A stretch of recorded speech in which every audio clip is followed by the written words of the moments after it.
Bonjour, aujourd'hui on plonge dans un sujet qui fascine et qui interroge pas mal de propriétaires de chats, le cycle de reproduction de leur petite compagne à quatre pattes. Cette question, beaucoup se la posent. Voir sa chatte miauler à n'en plus finir, se frotter partout, se rouler par terre, c'est un sacré spectacle. Si cette scène vous dit quelque chose, eh bien sachez que ce n'est pas juste un caprice. Non, ce sont bien souvent les tout premiers signes de ces chaleurs. Et justement, comprendre ces chaleurs, c'est absolument essentiel. Qu'on rêve d'avoir une portée de chaton, ou au contraire, qu'on veuille à tout prix l'éviter, c'est vraiment la clé pour être un propriétaire responsable et bienveillant. Alors, pour y voir plus clair, voici notre programme. On va d'abord parler du cycle de l'achat en général, puis de son calendrier bien particulier. On verra ensuite les différentes étapes, comment élever de manière responsable, et enfin, comment gérer la reproduction. Allez, c'est parti! On commence donc par le tout début, la puberté. C'est vraiment l'étape fondatrice, le moment où tout bascule et où la chatte devient capable d'avoir des petits. Alors, quand est-ce que ça commence exactement? Eh bien, il n'y a pas de règle absolue.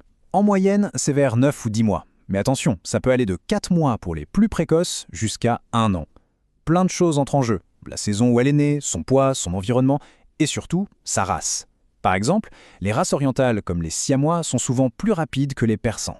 Maintenant, parlons du timing. Parce que oui, le cycle de la chatte, c'est avant tout une histoire de saison. C'est la nature qui donne le tempo. C'est assez fascinant. Le mot scientifique, c'est Polyostrus saisonnier. Bon, ça a l'air compliqué comme ça, mais en fait, c'est tout simple. Ça veut juste dire que la chatte a plusieurs cycles de chaleur, mais uniquement pendant une saison précise. En gros, des beaux jours, de février à septembre. La nature est bien faite, elle attend que les conditions soient idéales pour la reproduction. Et cette frise, elle nous montre bien comment ça se passe sur une année. On voit clairement l'alternance. L'hiver, c'est le repos. Puis au printemps et en été, c'est la période de fertilité qui s'active. C'est vraiment un cycle. Et connaître ce rythme, c'est capital si on veut gérer la reproduction de sa chatte. Ok, on a vu le quand. Maintenant, voyons le comment. On va zoomer sur le cycle en lui-même. Il se découpe en 4 phases bien précises. Allez, on entre dans le cœur de la biologie féline. Alors, première étape, le proestrus. C'est très court, 1 ou 2 jours. La chatte est agitée, elle se frotte partout, mais elle refuse encore le mâle. Ensuite, on passe à l'œstrus, et là, c'est le moment clé.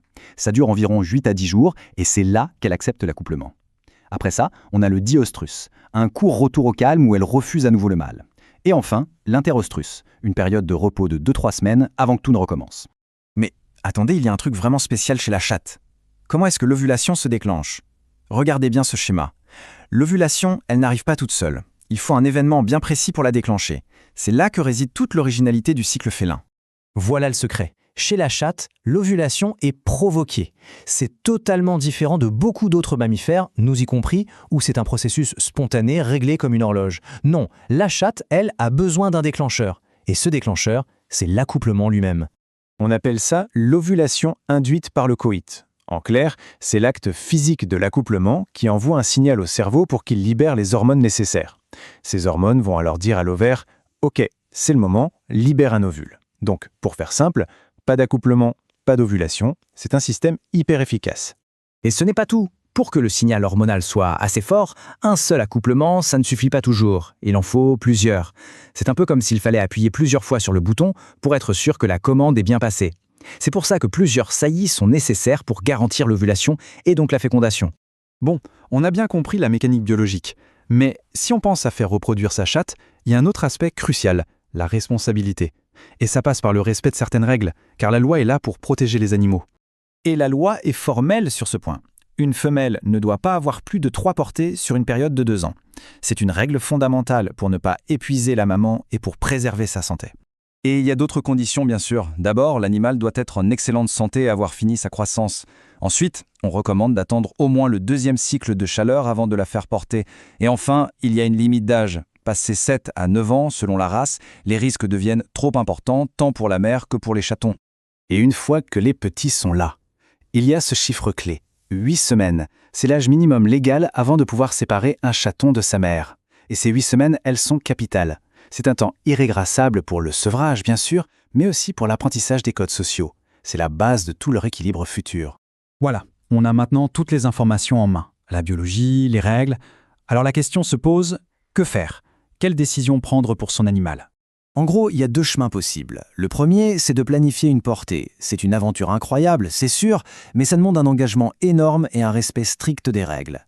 Le deuxième chemin, c'est d'éviter la portée grâce à la stérilisation. C'est un choix qui permet de contrôler la population féline et qui évite beaucoup de drames. Et pourquoi la stérilisation est-elle si importante? Eh bien, les raisons dépassent le simple cas de son propre animal.